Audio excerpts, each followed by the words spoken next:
18 मई को उनका एक वॉइस मैसेज आया, वो मुझे हिला देने वाला था।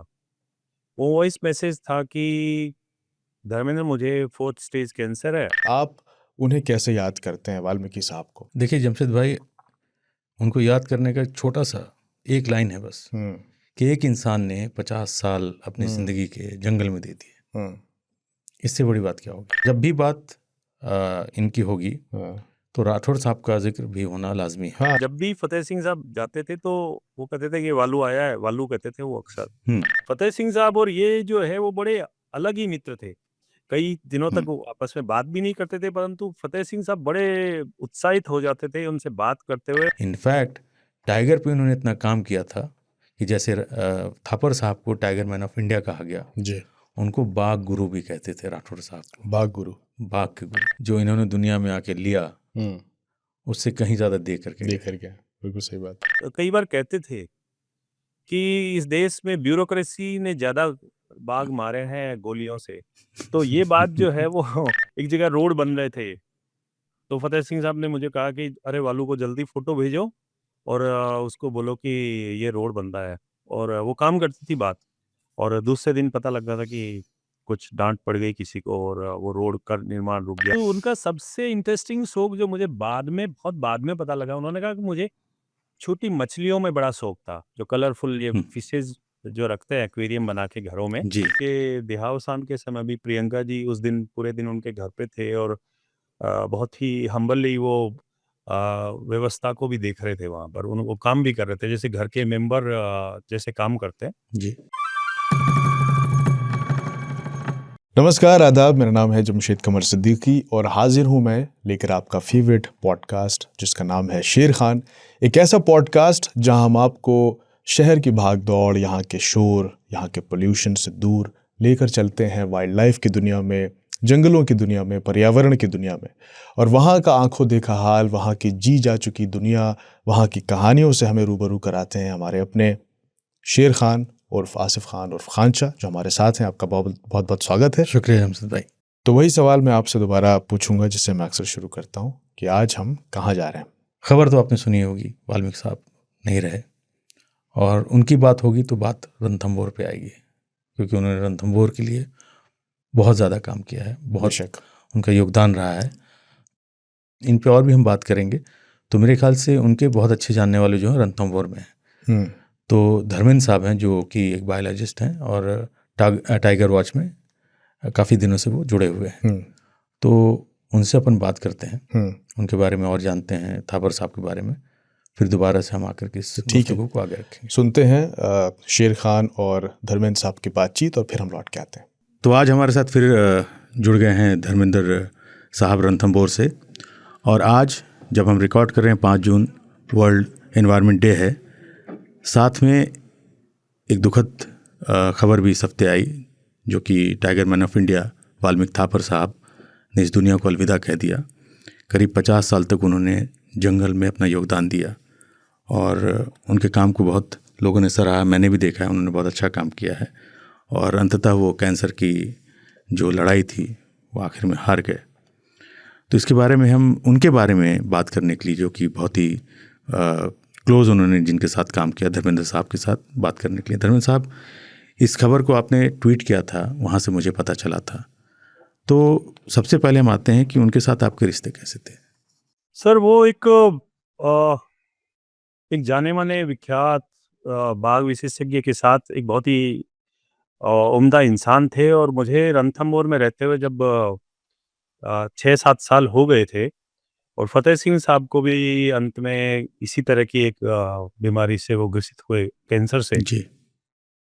थोड़ा उससे बिल्कुल पहले उन्होंने मेरे से संपर्क बनाए और उन्होंने एक तरह से कह सकता हूँ कि फतेह जी 2011 में गए और 2025 में मुझे ऐसा ही लग रहा है जैसे फिर से फतेह सिंह जी ही चले गए।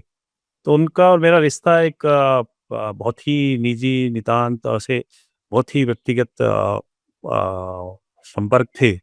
परंतु प्रोफेशनली उन्होंने मुझे बहुत गाइड किया, मुझे उन्होंने बहुत सपोर्ट किया और उन्होंने हर तरह से रणथंभौर को जिस तरह से सपोर्ट किया उसी तरह मुझे उन्होंने सपोर्ट किया। तो ये मेरे लिए बहुत ही एक बेहद दुखद दिन रहा। उन्होंने रणथंभौर से उनका बहुत ख़ास रिश्ता रहा है और ये हम सब जानते हैं कि रणथंभौर में जब फ़तेह सिंह राठौर साहब फील्ड डायरेक्टर हुआ करते थे तो पहली मुलाकात उनकी वहाँ हुई थी उनसे, जब वो महज 22 या 23 साल के थे।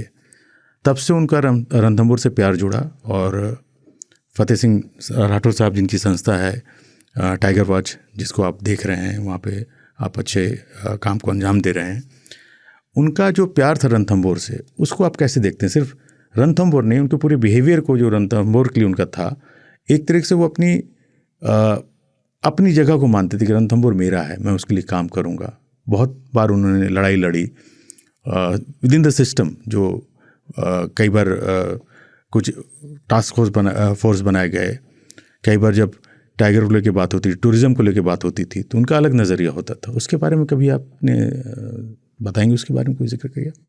देखिए, वो 1976 में रणथंभौर आए सबसे पहले, और वो बताते थे कि एक तांगे में बैठ के वो स्टेशन से वहाँ पहुँचे, और फ़तेह सिंह जी ने जब उनसे बात कही कि ये कमरा है, तो उन्होंने कहा बड़ा जर्जर व्यवस्था थी और वो बड़े दुखी थे कि इस तरह की जगह रहना पड़ेगा। तो वो बड़े एक अलग तरह के माहौल से और एक बहुत ही गाँव के माहौल में आए, और उनका घर जो था वो काफ़ी प्रभावशाली और संपन्न परिवार था, एक तरह से कह सकते हैं। परंतु जो व्यवस्था यहाँ पे देखी, तो उस व्यवस्था के लिए वो एक तरह से तैयार नहीं थे, शायद मुझे लगता है। और परंतु जब उन्होंने बाग देखे और वगैरह देखे, तो इस व्यवस्था में वो इतने रम गए कि उन्होंने पूरा जीवन, उन्होंने कहा भी है कि मुझे जो है रणथंभौर मेरे लिए कोई विश्वविद्यालय जैसा था। हालांकि वो खुद जो है वो एंथ्रोपोलॉजी में उन्होंने मास्टर्स किया था जी। और गोल्ड मेडलिस्ट थे, बड़े अपने पढ़ाई में और सब में बड़े अच्छे थे। और उनका शुरुआती जो दौर था उसमें उन्होंने कुछ फ़िल्म बनाने की और इस तरह की कोशिश करी, परंतु फ़ीचर फ़िल्म नहीं, ये आपके वाइल्ड लाइफ़ फ़िल्म नहीं, बल्कि साधारण जो फ़िल्म, जो फ़ीचर फ़िल्म और इस तरह के। और उन्होंने कई तरह के डॉक्यूमेंट्रीज़ भी बनाने की कोशिश की थी, जैसे कालबेलिया और यहाँ के land of Rajasthan. The tigers. हाँ, नहीं, इनिशियली टाइगर के बियॉन्ड फ़िल्में थी। फिर वो धीरे-धीरे इस रणथंभौर में जुड़े, और रणथंभौर में क्या है कि रणथंभौर ने उनको कहा कि मुझे सिखाया ही नहीं, मुझे धैर्य सिखाया, मुझे कम से कम लोगों के साथ जुड़ने की कला सिखाई, मुझे ये उनको फिर जो ग्राउंड वर्कर थे, उनसे लेकर के, और जो बड़े लोग थे, शायद बड़े लोगों से मिलने का मौका तो उनको अपने शुरुआती दिनों में मिल गया, परंतु जिस तरह से वो ज़मीनी लोगों से जुड़े, वो रणथंभौर ने उन्हें दिया। वो उनके लिए यूनिक था। वो पूरे परिवार के लिए शायद यूनिक था, क्योंकि तब तक उनका परिवार भी शायद जिस तरह की ग्राउंड रियलिटीज़ से वाकिफ़ होना था, वो उनको माहौल मिल ही नहीं रहा था। थापर साहब कई कमेटी के हिस्सा रहे हैं और कई बार उन्होंने कई प्रोजेक्ट के खिलाफ, यानी विरोध किया, उन्होंने खिलाफत की कि ये नहीं होना चाहिए। उसमें से एक प्रोजेक्ट था प्रोजेक्ट चीता। उन्होंने उसके बारे में बोला था कि विदेश के चीता क्यों हम यहाँ पे लाएंगे। इसके बारे में कभी उन्होंने आपसे डिस्कस किया था, इस प्रोजेक्ट को लेकर के कभी कोई बात की? देखिए, उन्होंने एक किताब लिखी थी जिसका नाम था एक्सोटिक एलियंस। उन्होंने काफ़ी किताबें लिखी है, लगभग 50 के आसपास होंगी। जी जी। हालाँकि कुछ उनके बहुत ही प्राइवेट पब्लिकेशन थे, तो वो शायद बाहर भी नहीं है उपलब्ध। परंतु अ, एक उन्होंने बड़ी शोधपूर्ण किताब लिखी जिसको नाम है एक्सोटिक एलियंस। उन्होंने चीता और लायन दोनों पर उन्होंने संदेह ज़ाहिर किया कि क्या ये इंडिया में होते थे या नहीं होते थे। ये उनका एक ऐसा कमेंट था, जो कमेंट एक ज़माने में सांखला जी ने भी किया था। कैलाश सांखला जी का भी एक पेपर है जिसमें उन्होंने माना है कि शायद भारत में चीता मूलतः मिलता नहीं है। और ये वीडी शर्मा साहब करके भी एक अफ़सर हुआ करते थे राजस्थान के, वो पीसीसी अब रिटायर हुए थे और जी। काफ़ी प्रभावशाली थे। वो उनका भी ये मानना था, तो कैलाश सांखला साहब और वीडी शर्मा जी ने भी ये बात कही थी, परंतु ये बात को पुख्ता तौर पर कई तरह के शोधपूर्ण का उन्होंने रोमिला थापर, यूसुफ अंसारी और इनके साथ वो एक किताब लिखी, जिसका नाम था एक्सोटिक एलियंस। इनको दोनों को उन्होंने कहा कि ये मुझे लगता है कि ये बाहर से आने की संभावना है इनकी। हालांकि उन्होंने पूरी तरह से नकारा नहीं कि भारत में ये दोनों स्पीसीज मिलती नहीं थी, यानी पूरी तरह से एकदम नहीं नकारा उन्होंने, परंतु उन पर डाउट किया था। और उन्होंने डाउट के कारण दिए, उन्होंने बहुत सारे लॉजिक दिए उस किताब में।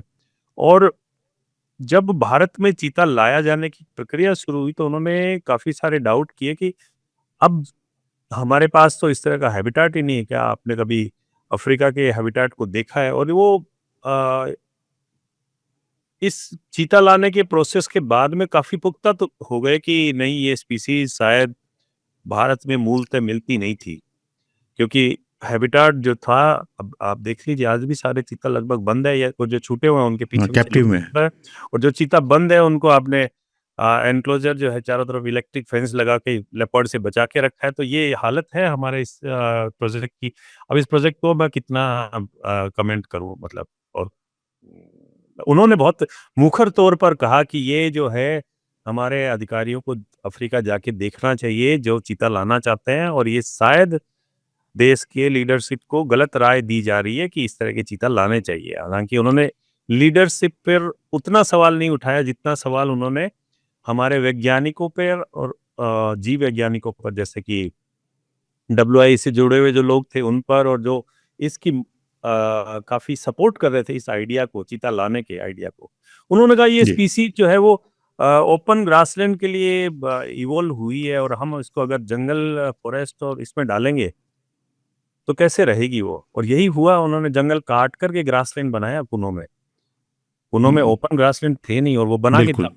5 या 6 स्क्वायर किलोमीटर का तो टोटल ग्रासलैंड है वो सारा, जिसमें वो चीता रखे हैं उन्होंने बड़े बड़े एनक्लोजर बना करके। अब वो अंदर अंदर ब्रीड करके जू जू वाली कंडीशंस में आप ब्रीड करके कितने चीता रखेंगे, कितने भी बड़ा कैप्टिव में रखना, हाँ। कैप्टिव में रखा हुआ सारे चीता, और जो छूटे छूटे हुए हैं उनके पीछे चीता मित्र साथ साथ घूमते हैं ताकि उन्हें खतरा ना हो। तो कहीं ना कहीं पे उनका जो संदेह था, अगर वैसे देखा जाए growth wise of course breed कर रहे हैं, लेकिन कैप्टिव में कर रहे हैं, इंक्लोजर में कर रहे हैं, वो एक तरीके से जंगल के अंदर बना हुआ एक जू है, ऐसा हम मान लेते हैं। और उनकी एक मुलाकात पेंच में प्रवीण परदेशी साहब से हुई थी। आपको इस बारे में जानकारी है, क्या बात हुई थी उनकी? प्रवीण परदेशी साहब ने उनको काफी प्रभावित किया। एक तो प्रवीण परदेशी साहब जो है वो बहुत ही डायनेमिक किस्म के यस। ब्यूरोक्रेट है, और वो सब चीज़ों को एक साथ कनेक्ट करके देखते हैं। मतलब ऐसा नहीं है कि वो ब्यूरोक्रेसी के ईगो में रहते हैं, क्योंकि अक्सर इस तरह के अफसर मिलते हैं तो वो बहुत प्रभावित थे कि इस तरह का अफसर बहुत चीज़ें बदल सकता है। तो वो बहुत प्रभावित थे, और उन्होंने महाराष्ट्र में भी से जो कॉरिडोर चीज़ें, के ऊपर बहुत काम किया है। जो कंजर्वेशन पे काम हुआ है, उनसे उन्होंने सीखने की कोशिश करी। और राजस्थान में उन्होंने राजस्थान के ब्यूरोक्रेट्स को और स्पेशली फॉरेस्ट ऑफिशियल्स को उनसे कनेक्ट करने की कोशिश करी कि आप इनसे कुछ चीज़ें सीखिए, कुछ ऑर्डर पास कीजिए, और इनकी मदद से आप नए कंजर्वेशन के रास्ते खोलिए। तो ऑलवेज उस कोशिश में थे कि नए विचार कैसे हम कंजर्वेशन में शामिल करें, और उनमें परवीन परदेशी साहब के विचार उनको बहुत प्रभावी लगे। प्रभावित किए। परंतु अ, परंतु वो ये भी मानते, कई बार कहते थे कि इस देश में ब्यूरोक्रेसी ने ज्यादा बाघ मारे हैं गोलियों से। तो ये बात जो है वो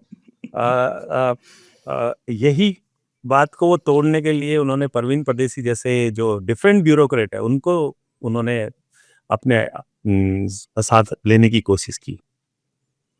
अच्छा, जब उनकी मुलाकात फतेह सिंह साहब से होती थी तो किस बारे में ज़्यादा बात वो करते थे? रणथंभौर के अलावा कुछ बातें होती थी, या फिर सिर्फ रणथंभौर और वहाँ के टाइगर्स की बातें होती थी? देखिए, फतेह सिंह साहब जब मैं देखता हूँ कि 2003 में मैं आया और 2011 में फतेह सिंह साहब गए, तो इस जी। दौरान जब भी फतेह सिंह साहब जाते थे तो वो कहते थे कि वालू आया है, वालू कहते थे वो अक्सर। तो वालू जी आए और उनके साथ मुझे जाना है जंगल।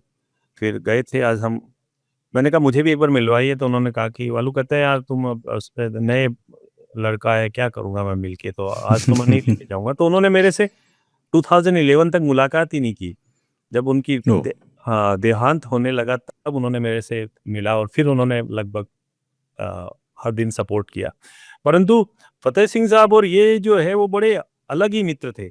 कई दिनों तक वो आपस में बात भी नहीं करते थे, परंतु फतेह सिंह साहब बड़े उत्साहित हो जाते थे उनसे बात करते हुए। और फतेह सिंह साहब उनके कह सकते हैं कि रणथंभौर के पहले अपॉइंटमेंट थे, जो सारी बातें उन्हें आगे बताते थे कि रणथंभौर का हाल क्या है, रणथंभौर किस डायरेक्शन में जाना है। और वाल्मीकि साहब उसके लिए अलग अलग तरह की, जैसे एक जगह रोड बन रहे थे, तो फतेह सिंह साहब ने मुझे कहा कि अरे वालू को जल्दी फोटो भेजो और उसको बोलो कि ये रोड बन रहा है। और वो काम करती थी बात। और दूसरे दिन पता लग रहा था कि कुछ डांट पड़ गई किसी को और वो रोड का निर्माण रुक गया, कोई अ, अवैध रूप से रास्ता बन रहा था, या फिर कभी ये कोई डैम बन रहा था, डैम नहीं सॉरी कैनाल सिस्टम बन रहा था, जो जी। शायद सवाई मानसिंह सेंचुरी और रणथंभौर के बीच में एक अवरोध बनता। तो उन्होंने कहा कि जल्दी एक फोटो खींच करके और वालू को भेजो। फिर सेन साहब की कमेटी बन गई, सेन आ गए, प्रेरणा पीके बिंदर सेन आ साहब। गए। इन्होंने कहा कि तुम लोगों ने लेट क्यों बताया, और फिर पता लगा कि 3 दिन बाद में वो काम रुक गया, और वो जबकि उसका इनॉग्रेशन एक केंद्रीय मंत्री कर चुके थे। तो ऐसे सब चीजें होती थी कि वो बहुत प्रभावी थे। अब वो या कई सारी बातें पहले ऑफ द रिकॉर्ड थी, परंतु अब उनके चर्चा करना कोई मेरे लिए कोई बड़ी मुसीबत नहीं है। नहीं नहीं, लोगों को पता होना चाहिए कि उन्होंने हाँ। आउट ऑफ द वे जा करके अपने अप्रोच को लगा करके जंगल को बचाया। आखिरत में भी तो आपकी बातचीत होती रही। लास्ट आपकी जो बात हुई उनसे कब हुई थी? देखिए उनकी डेथ हुई थी 31 मई को सुबह 5:30 जी। पे। और मेरा जो लास्ट उनसे चर्चा हुई थी वो हुई थी कि 15 मई को उनसे बात हुई थी। और मोस्टली वो हॉस्पिटल में ही होंगे तब। हाँ, और 18 मई को उनका एक वॉइस मैसेज आया, वो मुझे हिला देने वाला था। वो वॉइस मैसेज था कि धर्मेंद्र, मुझे 4th स्टेज कैंसर है, और तुम जो है कोई अगर तुम्हें पता लग चुका है, मुझे पता है। उनकी वाइफ संजना जी ने मुझे पहले दिन बताया था 17 को। और उन्होंने, संजना जी ने कहा था कि भाई एक बार इसकी चर्चा ज़्यादा नहीं करूं मैं। और 18 तारीख को उनका मैसेज आया कि ऐसा कोई दिल में रखने वाली बात नहीं, जो मेरे बारे में जानना चाहते हैं उनको बता सकते हो कि ये है। क्योंकि मैं मार्च में उनसे जाके मिल के आया था। वो अक्सर एक फंक्शन होता था फतेह सिंह राठौड़ साहब के मेमोरियल में, मैं ऑर्गेनाइज करता हूँ टाइगर वॉच की तरफ से। तो जी। उसमें वो आ नहीं पाई इस बार। तो मैं उनके पास गया, मैंने, आए क्यों नहीं आप? तो उन्होंने कहा मैं थोड़ा अस्वस्थ हूँ इसलिए नहीं आ पाया, बाकी कोई ऐसा कोई मेरे को कोई परेशानी नहीं है, नाराजगी नहीं है। तो मैंने कहा कि क्या परेशानी है? तो उन्होंने कहा कि नहीं, मेरे पेट में थोड़ा कुछ इन्फेक्शन लग रहा है, डॉक्टर कह रहे हैं। परंतु डॉक्टर बहुत सारे टेस्ट बता रहे हैं, वो मैं सब नहीं करवाऊंगा, क्योंकि अगर कुछ बड़ी समस्या निकली तो उनके जो सर्जरी और इस तरह के जो भी सॉल्यूशंस हैं, मैं उसमें जाऊंगा नहीं। और ये करके उन्होंने अम, उम, जो मुझे जानकारी है उसके हिसाब से 16-17 तारीख को ही उनको इल्म हुआ कि उनको स्टेज 4 का कैंसर है। और फिर ये कुछ दिनों बाद पता लगा कि उनके पास 3-4 महीने हैं। फिर किसी ने कहा, संजना जी का मैसेज आया कि नहीं, उनके पास कुछ वीक नहीं, कुछ दिन ही है। और ये बात लगभग, मतलब 15 दिन पहले तक मेरी बात हो रही थी उनसे। और ये बात इसलिए हुई थी कि जयपुर में एक बहुत बड़ी मीटिंग थी, तो मैंने कहा कि एसीएस फॉरेस्ट और सारे फील्ड डायरेक्टर ने मुझे बुलाया है वहाँ पर। तो उस मीटिंग में मुझे भाग लेना है, मैं क्या बात करूँ नहीं करूँ। तो इस तरह की बात हो रही थी उनसे। तो उन्होंने मुझे कुछ टिप्स दिए, कुछ बातें करी, और साथ ही उन्होंने कहा कि एक बुक पे वो काम कर रहे थे। तो उस बुक से मैं हल्का-फुल्का जुड़ा हुआ था। हालाँकि वो जी। बुक शुरुआत में बहुत छोटी बुक थी, बाद में वो धीरे-धीरे होकर के वो कोई 2 वॉल्यूम में कुछ 4 800 पेज की, 800 से ज़्यादा पेजेज़ की बुक है। उसके वो कैप्शन और इसम इसमें भी मैं उनकी थोड़ी कभी-कभी मदद करता था। कई इस तरह के एनिमल जो कि आसान नहीं थे आइडेंटिफ़ाई करना, बर्ड और इस तरह के, तो वो मेरे से थोड़ी हेल्प लेते थे। उन्होंने कहा कि ये क्या बर्ड है और इसका क्या कैप्शन हो सकता है। कुछ मेरे फ़ोटोग्राफ थे, उनके कैप्शन वो पूछे थे, कहाँ लिया, क्या किया। तो ये मतलब 12-13 तारीख तक तो वो काम ही कर रहे थे अपनी बुक पे। क्या बात है।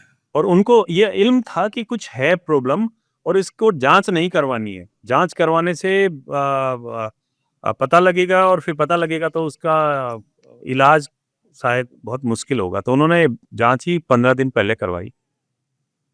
ये था। इंसान वो बहुत बढ़िया थे, लेकिन उनके जंगल के अलावा कोई ऐसे शौक खाने का या घूमने का, किसी और टॉपिक पे आपसे बात किया करते थे वो? शरीर के साइज के हिसाब से खाने का शौक तो था उन्हें, परंतु उनका सबसे इंटरेस्टिंग शौक जो मुझे बहुत बाद में पता लगा, उन्होंने कहा कि मुझे छोटी मछलियों में बड़ा शौक था, जो कलरफुल ये फिशेज जो रखते हैं एक्वेरियम बना के घरों में। जी, तो जी। उन्होंने कहा कि मैं पहले उनको ब्रीड करवाता था, उनको पालता था और एक जब बच्चा था तो मैं बेचता भी था। तो वो कहते थे कि मेरे को थोड़ा पॉकेट मनी मिलती थी उससे। तो ऐसा उनका एक अजीब शौक था जो बाद में मुझे पता लगा। तो मैंने कहा कि अच्छा, तो उन्होंने कहा कि मुझे बहुत मछलियों का बारे में पता था और उनके पास अपने मछलियों का बुक का कलेक्शन भी था, ये सब भी था। तो वो वाह! बहुत ही इंटरेस्टिंग था।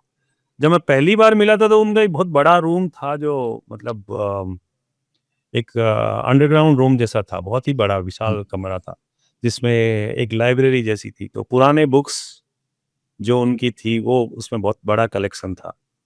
वो बुक्स रखना उनका बहुत बड़ा कलेक्शन और उससे लगता है कि उनको किताबों से बहुत प्रेम था। उन्होंने 50 किताबें लगभग लिखी है, हो सकता है 1-2 कम जी। होगी या 1-2 ऊपर होगी, परंतु 50 के आस-पास किताबें जो मैंने लिस्ट की थी तो 47 के आस-पास लिस्ट बनी हमारी। सो और भी हो सकता है, परंतु जी। अ, किताबें उनका बड़ा शौक था और हर चीज़ पे वो किताबें करना चाहते थे। जैसे कि अभी पिछले दिनों उन्होंने एक इंटरेस्ट आया मुगल काल में जो पेंटिंग बनी थी हुँ, और वो पेंटिंग्स जिस तरह की बनी थी तो वो बहुत मेस्मराइज़ थे उस सब पेंटिंग से और उस पेंटिंग्स में भी खास तरह के बॉर्डर बनाए जाते थे। तो मिनिएचर पेंटिंग जिसे कहते हैं जो कि जी। पर्शियन और राजपूत मुगल जो अ, कोलैबोरेशन जैसा था, उसमें जो पेंटिंग्स बनी थी आपके जो भी पुराने पेंटर थे हमारे देश के, उनके पेंटिंग्स को उन्होंने कलेक्ट करके 2 बुक उन्होंने बहुत ही सुंदर बुक उन्होंने बनवाई थी।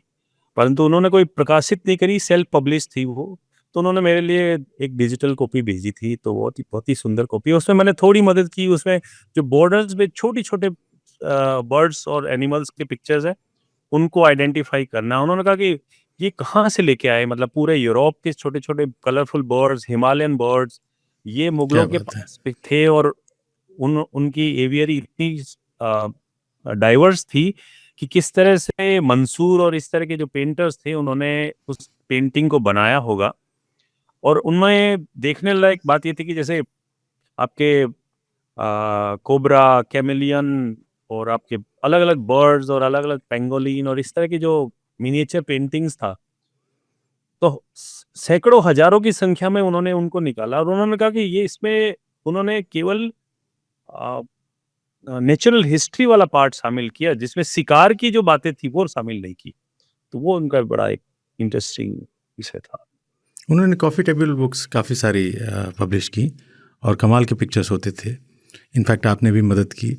उनकी एक और बात जो सामने आती है कि उनका मतलब मुझे पूछना था ये आपसे कि उनका लगाव सिर्फ़ रणथंभौर से ही क्यों था? घूमते वो सारे जंगल को थे, चाहे वो पेंच हो, कॉर्बेट हो, बांधवगढ़ हो, हर जंगल का उन्होंने मुआयना किया, देखा। ख़ास वजह क्या थी रणथंभौर से जुड़ने की? नहीं, ऐसा देखिए एक फ़ेज़ आया था जब रणथंभौर से थोड़े दूर हुए थे वो और वो अच्छा। ज़्यादा नज़दीक पन्ना के नज़दीक आ गए। फतेह सिंह साहब एक बार नाराज़गी भी जता रहे थे कि अ, रणथंभौर के पैसे आए हुए थे और उन्होंने तो पन्ना में गाड़ी दे दी और उन्होंने पन्ना के विकास के लिए काम करने लग गए। वालू को पता नहीं क्या हो गया। फतेह सिंह साहब पूरी तरह से रणथंभौर के थे। तो वालू बिल्कुल। साहब थोड़े और उन्होंने बीच में अलग-अलग लोगों को भी मोटिवेट किया और काम करने के लिए थोड़ी मदद की। मैं नाम तो नहीं लूँ पर मैं पन्ना का नाम तय तौर से ले सकता हूँ और रघु चुंडावत जो है उनकी उन्होंने काफ़ी अलग-अलग तरह से तारीफ़ की, मदद की और उन्होंने उनके काम को बहुत सराहा और पन्ना के शुरुआती दौर के विकास में उन्होंने काफ़ी काम किया। जब पन्ना से टाइगर सारे गायब हो गए थे तब की बात कर रहे हैं आप? हाँ, उसके बाद उन्होंने बड़ी चिंता जाहिर भी की थी पन्ना को लेकर के, जब रघु के समय वो गायब हुए थे बाद में, तो ये सब भी था। परंतु डेफिनेटली वो कहते थे कि बाद में वो कहने लगे थे, लास्ट पिछले 8-10 सालों से तो कहने लगे थे कि मैं केवल राजस्थान तक सीमित रखूंगा अपने आप को, और मैं राजस्थान तक ही काम करना चाहूंगा, क्योंकि हर जगह काम करना और बहुत कॉम्प्लिकेटेड चीज़ होती है, और संभव नहीं हर है। हाँ, संभव नहीं है, और हर जगह अलग-अलग लोग काम कर रहे हैं, ये अच्छी बात है, और अब उतनी ज़रूरत भी नहीं है लोगों के पास काम करने की। फिर उन्होंने बीच में कमलनाथ जी ने उनको मध्य प्रदेश के बोर्ड में, वाइल्ड लाइफ बोर्ड में डाला था। हालाँकि कमलनाथ जी की सरकार थोड़े दिन बाद चली गई थी और वो बोर्ड भी वापस भंग हो गया। परंतु थोड़े दिन वो मतलब हाल ही के सालों में वो मध्य प्रदेश बोर्ड में भी रहे थे, और वहाँ भी वो थोड़ा बात करने लगे थे। रणथंभौर से उनका एक उनकी स्पेशल जुड़ाव था। करीबी जी, वो काफ़ी करीब रहे प्रियंका गांधी, राहुल गांधी, मतलब कांग्रेस की सरकार में जब थी तो काफ़ी करीब थे। मैंने देखा कि सबने ट्वीट किया था उनके बारे में, खड़गे साहब ने भी किया, प्रियंका गांधी ने भी ट्वीट किया। कभी ऐसा देखा आपने कि कभी गांधी फैमिली के साथ उन्होंने जंगल का सफारी लिया हो?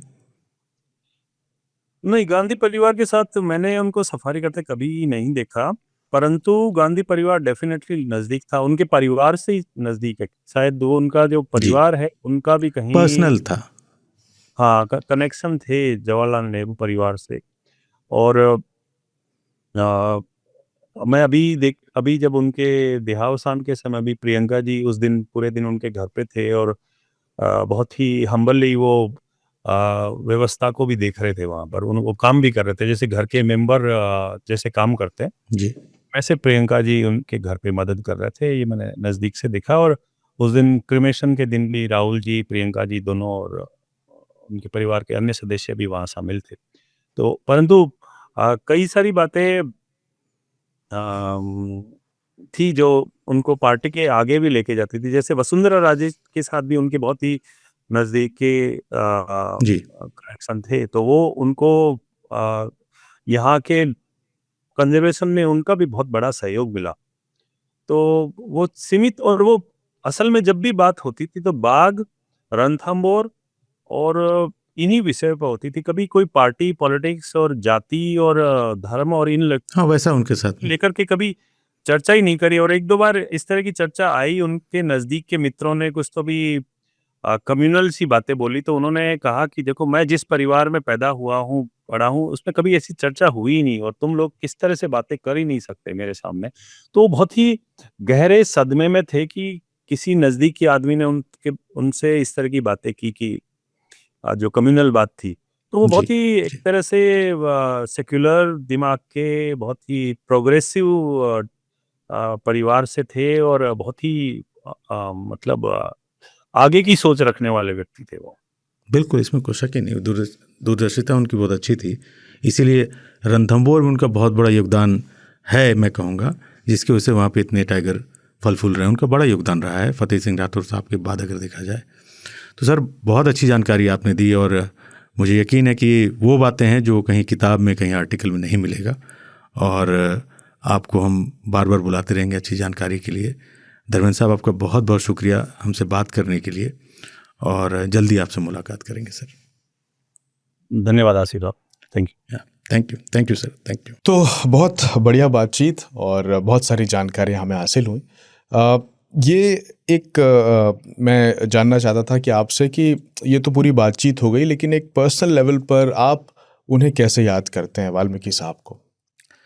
देखिए जमशेद भाई, उनको याद करने का छोटा सा एक लाइन है बस, कि एक इंसान ने 50 साल अपनी ज़िंदगी के जंगल में दे दिए। इससे बड़ी बात क्या होगी? 50 साल एक बहुत लंबा समय होता है, पूरी ज़िंदगी होती है इनफैक्ट। उन्होंने जंगल को दिया। और अभी बातचीत में आपको पता ही चला होगा कि वो बहुत कम उम्र में ही जंगल से जुड़ गए थे। 23-24 साल के थे जब वो पहली बार रणथंभौर गए, और वहाँ पे फतेह सिंह राठौर साहब से मुलाकात हुई, जो कि उस समय फील्ड डायरेक्टर हुआ करते थे। और फैमिली की अगर बात की जाए तो रोमिला थापर उनकी माँ थी, इतिहासकार, और संजना कपूर जो कि शशि कपूर साहब की बेटी, उनकी पत्नी। तो ये शख्सियत थी इनकी। और यहाँ पे एक चीज़ मुझे लगती है कि जब आप दिल से किसी चीज़ को करना चाहते हैं, जुड़ना चाहते हैं, तो वो चीज़ आपको जोड़ के बेशक। प्रकृति देती और आप है। अपनी ज़िंदगी के 50 साल अगर किसी काम को दे रहे हैं तो आप जाहिर है वो जुनून में ही कर रहे हैं, क्योंकि जुनून में करना, पहली चीज़ नीयत उनकी साफ थी, तो इस मुकाम तक वो पहुँचे। और उनका साथ देने में जो, मतलब उनको परखने में जो सबसे बड़ा हाथ था, जी वो राठौड़ साहब का था। जी जी जी।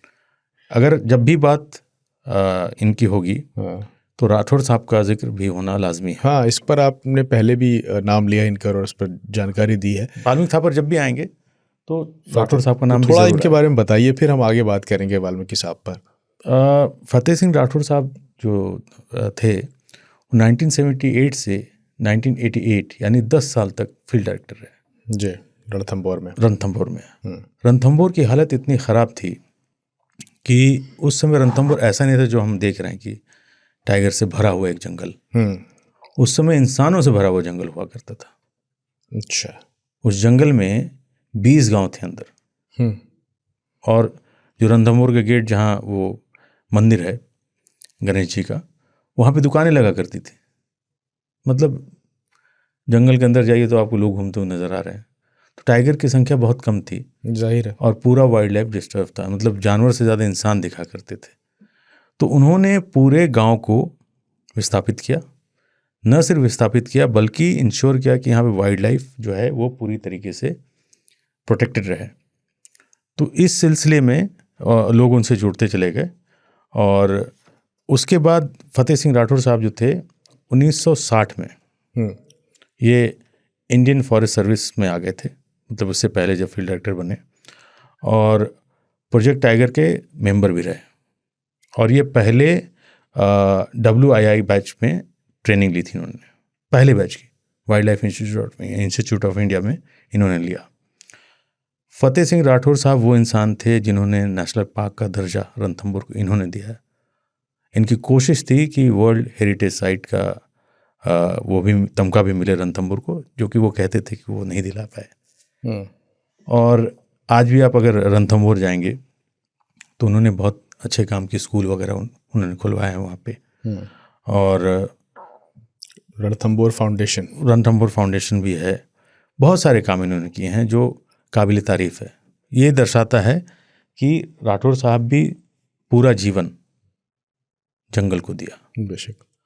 और उनके जो शिष्य थे वाल्मीकि थापर साहब, उन्होंने पूरा जीवन जंगल को दिया। इनफैक्ट टाइगर पे उन्होंने इतना काम किया था कि जैसे थापर साहब को टाइगर मैन ऑफ इंडिया कहा गया जी, उनको बाघ गुरु भी कहते थे राठौड़ साहब को। बाघ के गुरु। इतना उन्होंने रिसर्च और सारी चीज़ें की थी। तो इन दोनों का होना रणथंभौर के लिए न सिर्फ अच्छा रहा बल्कि हमारे लिए भी बहुत अच्छा है कि हमें इनसे सीख मिलती है। बेशक। कि इस जुनून के साथ अगर काम कोई करे तो क्या कुछ नहीं कर सकता। बेशक। अच्छा, 2005 में जब ये टाइगर टास्क फोर्स जब बनी थी, उसके बाद से लेके कई उसके बाद वाल्मीकि साहब का उसमें योगदान काफ़ी बोल्ड लेटर्स में उनका जिक्र होता है। और आपको लगता है कि टाइगर कंजर्वेशन के बारे में जो उस वक्त की सरकारें कर रही थी या जो काम हो रहा था उसको लेकर वो कितने संतुष्ट थे, या उन्होंने कितना, और उनका उस पर कितना योगदान था? देखिए, थापर साहब की खूबी थी कि वो डरते किसी से नहीं थे। सही को सही और गलत को गलत कहना वो जानते थे। कई बार वो जिस कमेटी के मेंबर होते थे उस कमेटी से में भिड़ जाते थे कि ये सही नहीं है, ये नहीं होना चाहिए। उनकी सोच बहुत दूर तक रहती थी। वो आज की कम और कल की ज़्यादा सोचा करते थे। उन्होंने कितनी बार, मतलब विज़न उनका इतना बड़ा था, उन्होंने कहा था कि जो लोग हैं जंगलात के अगल बगल गाँव के लोगों को, उनको ट्रेंड करना, उनको अपने साथ जोड़ना बहुत ज़रूरी है। उनको मोबाइल दिए जाएं, स्मार्टफोन दिए जाएं, ट्रैप कैमरा वगैरह दिए जाएं, ताकि जब एक टाइगर जंगल से बाहर जाए तो वो लोग जंगलात वालों के साथ मिलके टाइगर को बचाने का काम करें। तो इसको लेकर के वो बहुत वो रहते थे कि ये सब कुछ होना चाहिए। और उनका कहना था कि नए और इलाके टाइगर के बनाने चाहिए टूरिस्ट के लिए, जिससे कि टाइगर पे प्रेशर ज़्यादा ना पड़े।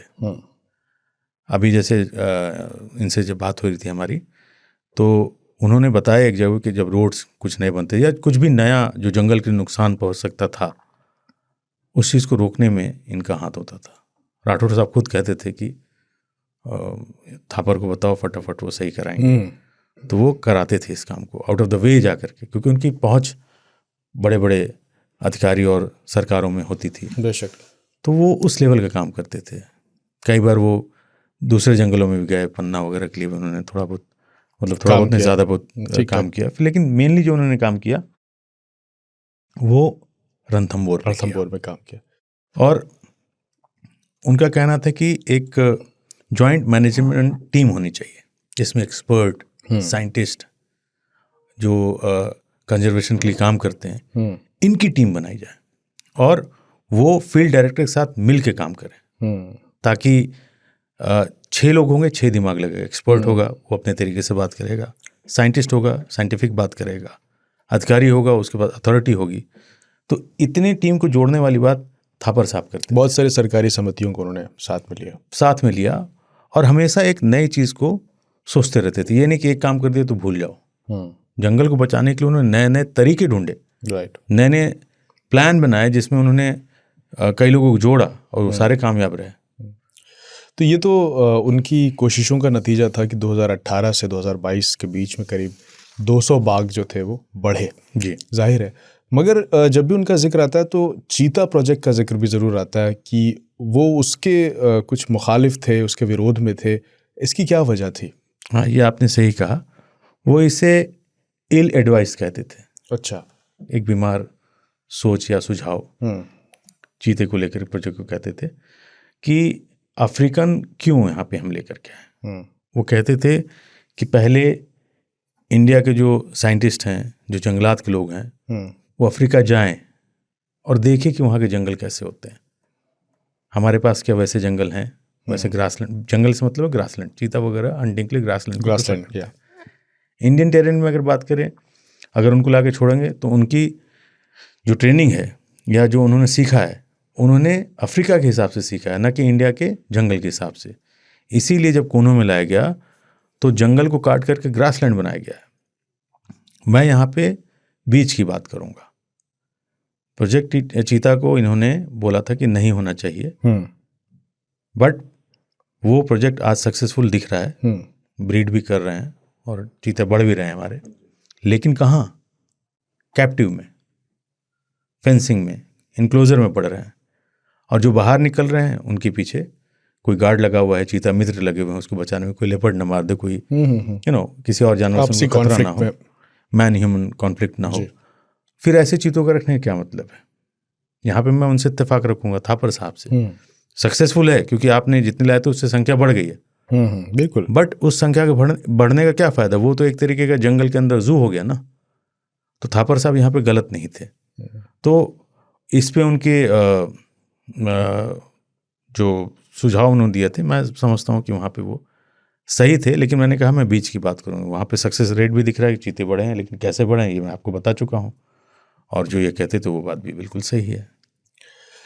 कई सारी किताबें लिखी उन्होंने, land of tigers, natural history of Indian सब कॉन्टिनेंट, और टाइगर फायर के नाम से बहुत मशहूर किताब है उनकी। क्या आपकी उनसे कभी कोई पर्सनल मुलाकात हुई आमने सामने से कभी कहीं? हाँ, उनको मैं कई बार जंगल में देखा, रणथंभौर में एक्टिवली। और बिल्कुल बदहवास जैसे लोग घूमते हैं ना, जब जंगल हो जाते हैं, टिप टॉप नहीं। एक शर्ट होती थी उनकी मटमैले कलर की, जो जंगल के साथ जाती है, मोटी शर्ट होती थी वो, दाढ़ी बढ़ी हुई, बाल बिखरे हुए, बाल बड़े, बहुत हैंडसम लगते थे। हैवी थे बहुत, मतलब लंबे, लहीम सहीम, और ज़्यादा किसी से बात करना पसंद नहीं करते थे। मतलब जिनको जानते थे उससे बात करते थे। वो डिस्टेंस बना के रखना ज़्यादा पसंद। तो हाय हेलो, क्या करते हो, क्या नहीं, इतनी ही बात रही। और इनकी फिल्में मैं देखा करता था। BBC पे इनकी एक डॉक्यूमेंट्री थी, लैंड ऑफ द टाइगर्स, जो कि रणथंभौर में बनाई थी। इतने खूबसूरत शॉट्स उन्होंने लिए थे, क्योंकि जानकार तो थे ही। और किताबें इन्होंने करीब 50 के करीब किताबें इन्होंने कॉफ़ी टेबल बुक मिला करके लिखी हैं। तो ये कमाल की उनकी एक जर्नी रही। और कई लोग की बात हुई उनसे, आपने देखा उनको? नहीं देखा, एक बार हाय हेलो बात हुई, 2 मिनट की मुलाकात। अच्छा। क्या करते हो? तो मैंने बताया जी मैं रह प्रोडक्शन में हम लोग काम करते हैं, फिल्म बनाते हैं। अच्छा। और उनके बड़े ख़ास होते थे जो वहाँ के गार्ड्स, ड्राइवर, मोहन सिंह जैसे जो होते थे। अच्छा अच्छा, मैंने कई बार मोहन सिंह का जिक्र जी किया जी, है। जाहिर है। उनसे उनकी बनती थी, हालचाल भी लिया करते थे ये कि कैसे हो, क्या चल रहा है। तो वो उन्हीं से बात करते थे जिनसे बात करना वो ज़रूरी समझते थे। जी, कोई शोशेबाजी नहीं, कोई हावला नहीं। हाँ, वो एक तरीके से साइलेंटली रणथंभौर को बहुत सपोर्ट करते थे। जैसे अभी धर्मेंद्र साहब से बात की तो कितनी बातें सामने निकल के आई उनकी। तो उससे पता चलता है कि उनका जो लगाव था, प्यार था, आखिरत में भी जब वो हॉस्पिटल में थे तो भी वो लोगों को एडवाइस देते रहते थे। अच्छा, धर्मेंद्र साहब जैसे लोगों से बात करके। कितना वक्त रहेंगे अस्पताल में वो? ज़्यादा नहीं रहे, मतलब 15-20 दिन में ही। अच्छा। वो मतलब लास्ट कैंसर जो होता है आपको पता है, स्टेज 4 जो होता है, अगर आपको निकला है तो ज़्यादा टाइम वक्त नहीं होता है। कई बार डॉक्टर कहते हैं 2 महीना है, 3 महीना है, लेकिन इनके केस में ऐसा नहीं हुआ। बहुत जल्दी ही इन्होंने दुनिया को अलविदा कह दिया। तो ऐसे लोग का जाना दुखद है। बेशक। और मेरा यहाँ पे सोचना दूसरा होता है कि क्या दूसरे वाल्मीकि थापर साहब कोई हो पाएंगे, जहाँ इस दौर में हर आदमी मशगूल है अपने दुनिया के चीज़ों में। जाहिर है, साधना है ये, तो एक मुश्किल काम है बहुत। सब कुछ त्याग है ये। आपको सब कुछ त्यागना पड़ेगा। दुनिया से दूर है, दुनिया से दूर। आपको अपने परिवार से ज़्यादा जंगल के लिए कोई सोचने वाला ऐसे लोग कहाँ मिलते हैं। बेशक। आज हम भी बैठ कर के नौकरी के साथ साथ ये सब कर रहे हैं। अभी एकदम से बोला जाए कि जमशेद आसिफ क्या आप जंगल के लिए सब कुछ दे सकते हैं, मुश्किल होगा, बहुत मुश्किल होगा। मैं शायद नहीं कर पाऊंगा क्योंकि जिम्मेदारियाँ हैं। जाहिर है। चूँकि ये अच्छे परिवार से थे, मतलब फाइनेंशियल इनका कंडीशन अच्छा था, एक वजह ये भी थी पूरी तरीके से जंगल से जुड़ने का। लेकिन वो एक सेकेंडरी है, प्राइमरी है कि पैशन। हाँ, वो ना था। मैं बहुत पैशनेट लोगों को देखता हूँ जंगल में जाते हैं, अच्छी जो कम रिसोर्सेज में भी करते हैं वो काम, जैसे मतलब निस्वार्थ जिसको कहते हैं, स्वार्थ ना हो। करेक्ट। बाकी भी वाइल्ड लाइफर बहुत बड़े बड़े हैं, लेकिन वो वाइल्ड लाइफर किस नाम से जाने? बिल्कुल। कि बहुत अच्छे फिल्म मेकर हैं। Right right right. शेर खान बहुत अच्छा पॉडकास्टर हैं, जमशेद और आसिफ। ठीक है, हमारा योगदान भी अच्छा है, लेकिन उस तरीके का नहीं, सब कुछ छोड़ करके। पर क्योंकि जब आपकी उनसे मुलाकात हुई या आपने उनको देखा तो वो भी उसी काम से थे वहाँ पे और आप भी वही काम डॉक्यूमेंट्री बना रहे थे। वही उसमें वो डॉक्यूमेंट्री नहीं बना रहे। अच्छा, वो नहीं बना रहे थे उस वक्त, वो वैसे ही जंगल को मुआयना करने घूमने। पर बाद में आपने उनकी डॉक्यूमेंट्रीज देखी होंगी, बहुत मशहूर हैं। तो land of tigers one of my favourite documentary. कुछ उसके बारे में बताइए जिन लोगों ने नहीं देखी, क्या है उसमें? उसमें आप देखेंगे तो पूरे रणथंभौर को जितनी खूबसूरत तरीके से, पॉजिटिव तरीके से दिखाया जा सकता है, अच्छा उन्होंने दिखाया। कुछ शॉट्स ऐसे हैं जो मुझे नहीं लगता किसी और ने शूट भी किया होगा। That was too close.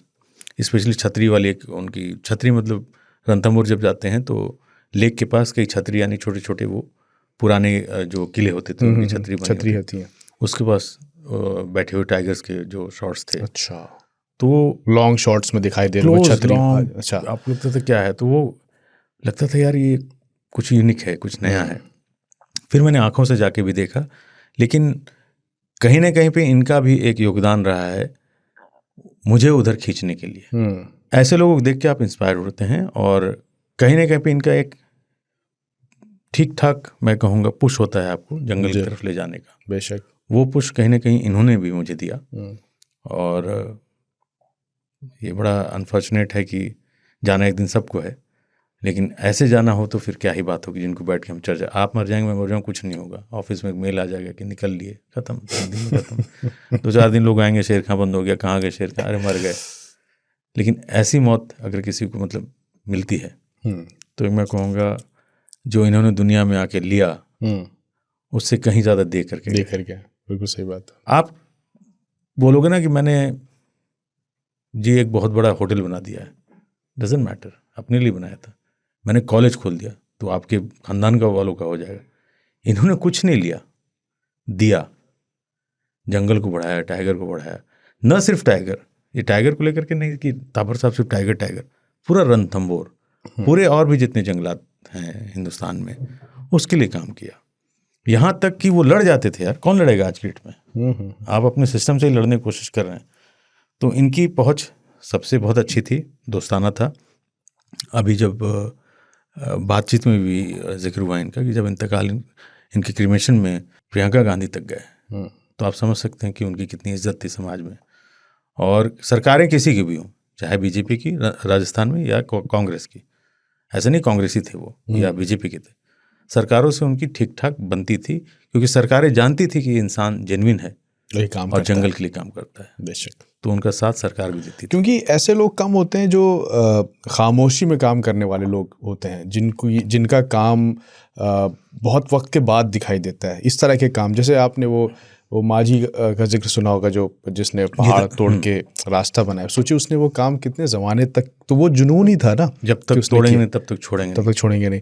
तो इसी तरह ये भी थापर साहब भी थे जो अपना काम एक जुनून में करते जा रहे हैं। उनको इससे मतलब नहीं है कि उनका काम अखबारों में दिख रहा है कि नहीं, न्यूज़ चैनल्स पे आ रहा है कि नहीं थी। और उन्हें ज़रूरत नहीं थी इस बात की, क्योंकि वो अपने पैशन के लिए कर रहे थे। एक कॉज था उनका अपना। बिल्कुल, वो अपने लिए नहीं कर रहे थे।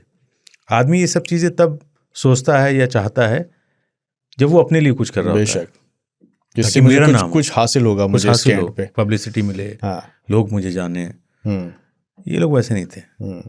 ये तो ईमानदार एक कोशिश कर रहे थे। हाँ, अगर ये चाहते तो बहुत बड़े बन चुके होते। बहुत बड़े तो हैं ही, बहुत और ज़्यादा। मतलब मैं पैसे के लिए बात करूँगा, बहुत पैसे इनके पास होते। पैसे चूँकि इनके पास ठीक ठाक थे, अच्छी फैमिलीज थे, बट लालच नहीं था ना।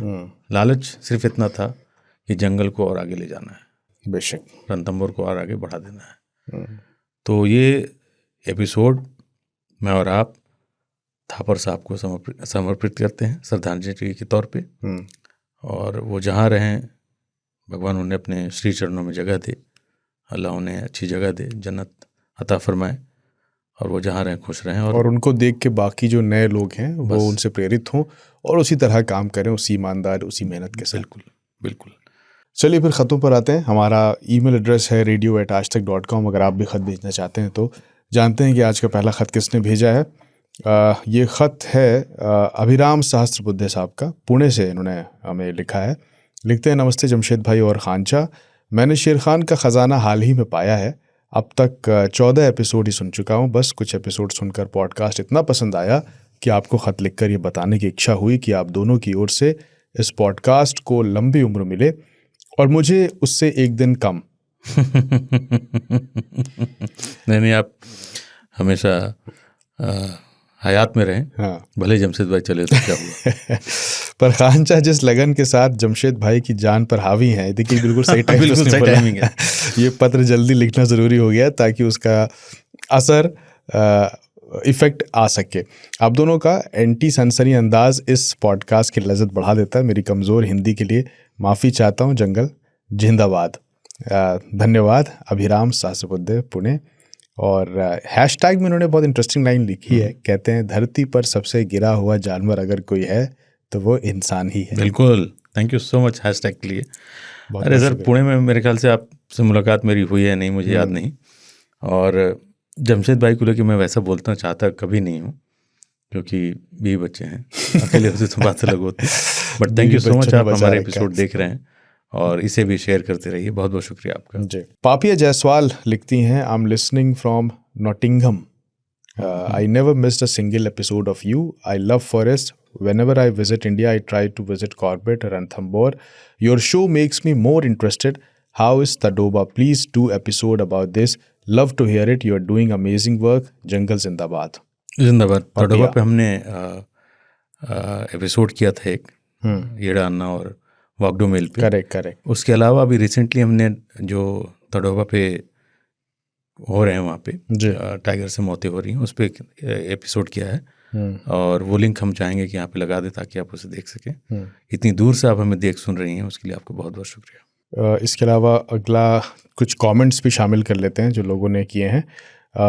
दिनेश कुमार साहब हमेशा की तरह दिनेश साहब तो लिखते हैं कि listening to today's episode made me emotional.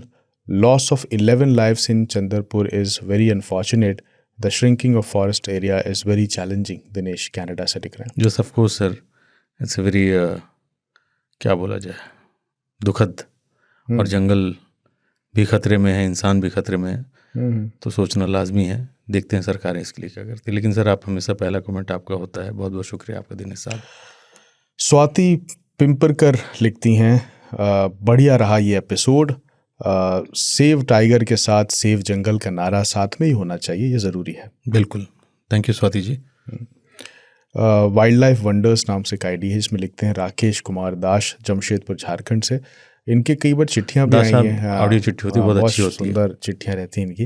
लिखा है कि खांचा और शेर खान की पूरी टीम को मेरी ऑडियो चिट्ठी शामिल करने के लिए तहे दिल से शुक्रिया, जो हमने पिछली बार शामिल की थी उसके लिए उन्होंने लिखा है। मोइन शेख साहब हैं चंद्रपुर से, कहते हैं कि यहाँ टाइगर की संख्या काफ़ी बढ़ गई है, टाइगर आदमखोर हो गए हैं, हर दिन 2 मासूम लोगों की जान जा रही है, टाइगर की संख्या की फॉरेस्ट वालों को अब अंदाज़ा ही नहीं है। मोइन शेख साहब कह रहे हैं। इस पे हमारा बोलना कुछ सही नहीं होगा।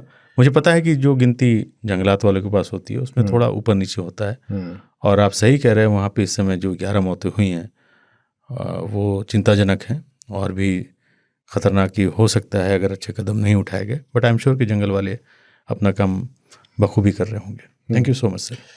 संजय जी लिखते हैं कि प्रणाम खांचा। प्रणाम। आपने वो थाईलैंड में इंडियन टूरिस्ट के ऊपर टाइगर को अटैक करने वाला वीडियो तो देखा होगा।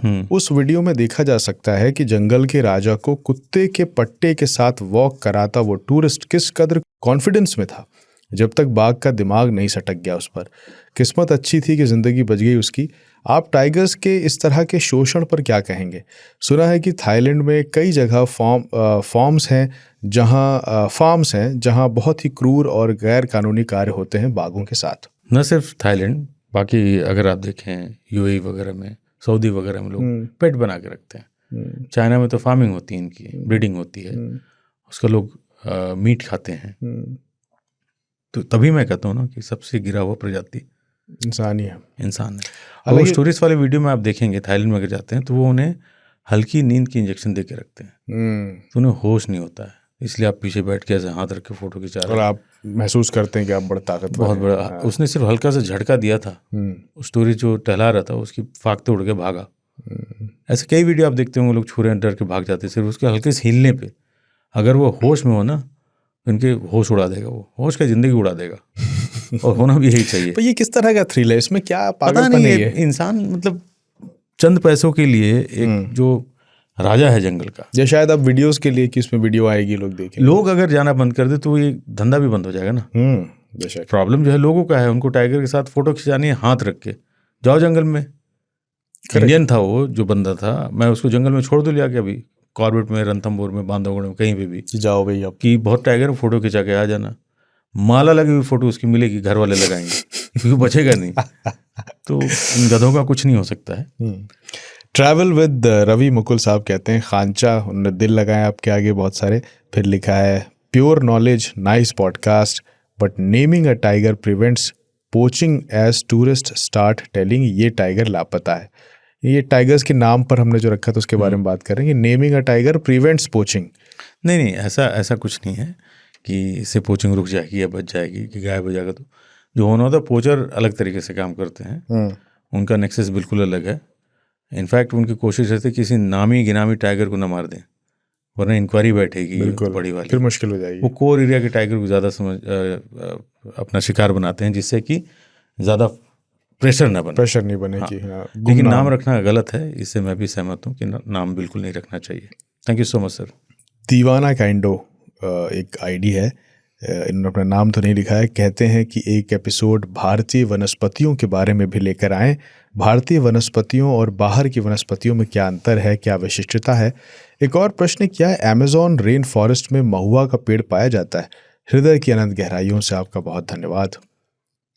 इस पर बात करेंगे। और महुआ इतना यूनिक सा क्वेश्चन है कि मुझे नहीं पता, अमेज़न के जंगल के बारे में मुझे बहुत ज़्यादा नहीं पता, और अगर मुझे पता चलेगा तो मैं आपको बताऊंगा। लेकिन करेंगे क्या, महुआ ही क्यों, आम का पेड़ भी ढूंढो। महुआ से क्या वो बना करके कुछ इस्तेमाल में लाना चाहते हैं आप? बहुत शुक्रिया। इमरान शेख लिखते हैं शुक्रिया खांचा, काफ़ी अच्छा एपिसोड था। मैं तडोबा 4-5 बार जा चुका हूँ, वहाँ टाइगर साइटिंग बहुत अच्छी है और जंगल भी काफ़ी अच्छा है, लेकिन इंसान एक प्रॉब्लम बना हुआ है टाइगर्स के लिए। जगह कम पड़ रही है और लगातार लोग जंगल को ख़त्म कर रहे हैं, अपने खेतों से लगे जंगल्स को काट कर खेती कर रहे हैं। ये बहुत गलत हो रहा है तडोबा में। इमरान शेख साहब कह रहे हैं। बिल्कुल सही कह रहे हैं सर आप, कि इंसान घुसता चला जा रहा है जंगल में, वही टाइगर जब आपको मार देता है बोलते थे कि टाइगर हमें मार दिया। वो बेचारा क्या करे बेजुबान। और इंक्रोचमेंट नहीं कहूँगा, डेवलपमेंट के नाम पे जिस तरीके से जंगल काटे जा रहे हैं, जंगल में घुसते जा रहे हैं, वो इसका नतीजा है। बिल्कुल। गौरव जोशी लिखते हैं, आदरणीय आसिफ भाई, आपको सादर प्रणाम। आपके सुझाव इस एपिसोड में सुने। मैं आपको बताना चाहता हूं कि मैंने मैन ईटर्स ऑफ सावो जॉन पैटरसन जी की किताब पढ़ ली थी, और मैं जिम कॉर्बेट की ओमनीबस, जिसमें उनकी सारी कहानियों का संग्रह है, वो पहले ही पढ़ चुका हूँ। अब मैं ह्यू गैलन, केनेथ एंडरसन, श्रीनिधि साहब की इनकी किताबें पढ़ रहा हूँ, इनको सुन रहा हूँ यूट्यूब स्टोरीज के माध्यम से। बहुत ही बढ़िया, बहुत ही बढ़िया है। क्या बात है जोशी साहब, बहुत बढ़िया। मैन ईटर ऑफ सावो आप पढ़ रहे हैं, आपको बहुत मज़ा आएगा। और ये किताबें जितनी इन्होंने नाम ली वो कमाल की किताबें हैं। और कुछ अच्छे सुझाव तो आप लोग दिया करें, ताकि और जो हमारे सुनने देखने वाले हैं वो भी इनके बारे में जाने, किताबों के बारे में, फिल्मों के बारे में। ये एक्सचेंज होना चाहिए आपके जो आइडियाज़। एक किताब का जिक्र इनको जवाब देते हुए गौरव जोशी साहब को वाइल्ड लाइफ वंडर्स ने लिखा है कि आप केनेथ एंडरसन की book 9 man eaters and 1 rogue और the call of the man eaters पढ़िए। Call of the man eater बहुत अच्छी है। यश साहब इटली से लिखते हैं, please safe and love animals, please very beautiful amazing video, love tigers. शुक्रिया, थैंक यू यश साहब। आदर्श कुमार कह रहे हैं कि प्लीज़ इन्हें स्पॉटिफाई पे भी डाल दो। आदर्श भाई, स्पॉटिफाई पर एपिसोड जाते हैं हमारे सारे। अगर आपको एपिसोड नहीं मिल रहा है तो आप सर्च करें शेर खान के नाम से, और आज तक रेडियो के चैनल पर आपको वहाँ पर मिल जाएंगे। नवीन जी लिखते हैं कि भारत में अब महंगाई इतनी बढ़ गई है कि गांव में भी अब वही महंगाई है जो शहरों में है। घर का खर्चा कैसे चले? आदिवासियों को भी तो ज़िंदगी जीनी है, तो घर गुजारने के लिए तेंदू पत्ते पर ही निर्भर रहना पड़ता है। बिल्कुल सही कह रहे हैं आप। मैंने कभी ये नहीं कहा कि इंसानों को बिल्कुल दरकिनार कर दिया जाए, बट यहाँ पे देखिए बात ये आती है कि तेंदू पत्ता बिनने से उन्हें कोई रोक नहीं रहा। सवाल सिर्फ इतना है कि अंधेरे में क्यों जाना, अर्ली मॉर्निंग क्यों जाना। मैं समझ सकता हूँ फर्स्ट कम फर्स्ट वाला हिसाब है कि जो पहले जाएगा उसको मिल जाएगा, ऑफ कोर्स, बिन पाएगा चुन पाएगा। तो थोड़ी समझदारी इंसानों को दिखानी चाहिए। मैं समझता हूँ कि उससे उनके घर चलते हैं, परिवार चलते हैं, लेकिन क्या ही फायदा जब आप ही नहीं रहेंगे तो परिवार और कौन चलाएगा। और जानवर तो कोएग्जिस्टेंस दिखाता है। एक ही जंगल में देखिए सारे जानवर रहते हैं। बिल्कुल, इंसान नहीं रह सकता ऐसे, नहीं। उसको अपनी जगह चाहिए। आप परिवार के लिए कमाने जा रहे हैं ना, तो परिवार का ये भी ध्यान रखिए कि यदि आपको कुछ हो गया तो आपके परिवार का क्या होगा। थोड़ी समझदारी इंसान को दिखानी चाहिए, क्योंकि वो बेजुबान है, वो बाहर नहीं आ रहा, आप अंदर जा रहे हैं। तो बस इतना ही कहूँगा। विक्रांत गौतम साहब लिखते हैं, नमस्कार सर, मैं विक्रांत गौतम, ये मेरा आपके शो में दूसरा ख़त है और आपका सभी शो देखता हूँ। बस आज एक बात मेरे दिमाग में आई जो आज आप से साझा करना चाहता हूँ कि खांचा वो ये बात है कि टाइगर के नाम तो सिर्फ उन टाइगर्स का होता है जो सफारी के एरिया में होते होंगे, जो कि उनके पास होते हैं, जो धरती के सबसे गिरा हुआ जीव है। ऐसा जीव से वो टाइगर तो बचा ही सकता है। बाकी खांचा आप खुद ही समझ सकते हैं कि मैं क्या बोलना चाहता हूँ। प्लीज़ ध्यान दीजिएगा खांचा। मैं Vikrant Gautam from Allahabad. Thank you Vikrant. वैसे मैं नहीं समझ पाया क्या खुद ही सवाल कर रहे हैं, खुद ही जवाब दे रहे हैं। देखिए कोर एरिया वाले जो टाइगर होते हैं ना, उनके नाम नहीं होते। इन्होंने सही कहा। टूरिस्ट जोन में जो टाइगर होते हैं उनके नाम रखे जाते हैं। बहुत से ऐसे टाइगर होते हैं जिनको टूरिस्ट नहीं देखते हैं। जैसे 200 टाइगर एक जंगल में, ज़्यादा से ज़्यादा 50-60 आप देखते हैं, क्योंकि रास्ते बने हुए हैं। एरिया तो टाइगर के बहुत सारे हैं। तो thank you so much Vikrant. Sanjay साहब ने लिखा है कि खांचा सलाम, मैं कोई कमेंट नहीं करूंगा, मेरा मन नहीं भरेगा, मुझे आपसे बात करनी है। मैं doctor Arvind Kumar, Gajbhiye, Gondia, Maharashtra. 20 years of jungle experience, Kanha, Kuno, Melghat, Pench, Tadoba, ये सब जगह पर इन्होंने काम किया है, इसका जिक्र किया और लिखा है कि मुझे बस आपसे बात करनी है। इनका दिल भरेगा तभी बात करने से। ज़रूर सर, हम तो बात करने के लिए बैठे ही रहते हैं। वैसे मैं जमशेद भाई से कभी कभी बोर हो जाता हूँ। और आप कभी कभी ऑडियो चिट्ठी भेज सकते हैं। बिल्कुल भेजिए और जल्दी आपसे बात की जाएगी। बहुत शुक्रिया आपका। अक्षय लिखते हैं, ह्यूमन एनिमल कॉन्फ्लिक्ट का एक लेटेस्ट केस देहरादून के छिंदरवाला में हुआ, जहां एक टाइग्रेस ने एक आदमी पर हमला कर दिया। यार देखो, दुखद है, मतलब मुझे सिंपैथी है उनके परिवार से, बट सच्चाई यही कि टाइगर की क्या गलती है बेचारा, वो कहाँ जाए। मतलब फिर एक ही चीज़ करें, ये सारे टाइगर को ख़त्म कर दो या जू में डाल दो। उसको तो रहना है ना, हमें भी उसके रहने के हिसाब से थोड़ा समझदारी से रहना पड़ेगा। इतना ही कहूँगा। और बहुत सारे लोगों के कमेंट्स है, सबके नाम ले लेता हूँ जल्दी जल्दी। पूनम केर कुमार स्वामी साहब, Abdullah Iqbal, Riyazuddin, Sarfaraz photography, Kumar Swami, Dinesh Kumar, tiger sighting, thank you so much. Urdu शायरी नाम से एक आईडी है, उसमें राकेश कुमार दास साहब ने लिखा है, और शादाब हैं, संकल्प, अशोक, आकाश यादव, श्रीकांत दुर्ग, Aniket, thank you so much. Aryan.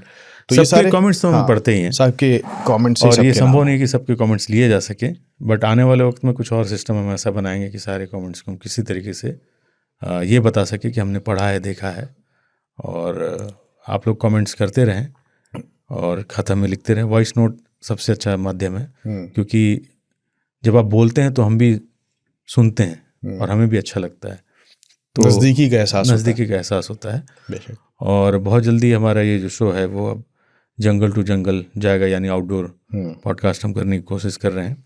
आप लोग अपने सुझाव दे सकते हैं कि कहाँ जाना चाहिए और किन से बात करनी चाहिए। कई ऐसे जंगल से जुड़े हुए लोग हैं सुनने वाले हमारे, जो हमसे बेहतर जानते होंगे कि इन्होंने बहुत जंगल के लिए काम किया, जेन्युइन जो होंगे हम उनसे ज़रूर बात करेंगे। बेशक। तो आज के लिए इतना ही। उम्मीद है ये पूरा एपिसोड बहुत ज्ञानवर्धक रहा होगा आपके लिए, पूरी जानकारी रही होगी। चलते चलते एक बार फिर से थापर साहब के लिए हम सबको हमारी तरफ से बहुत बहुत श्रद्धांजलि। बिल्कुल, आप हमारा शो ऐसे सुनते रहिए, ख़त भेजते रहिए और खांचा को सुनते रहिए। आज के लिए इतना ही। जंगल जिंदाबाद।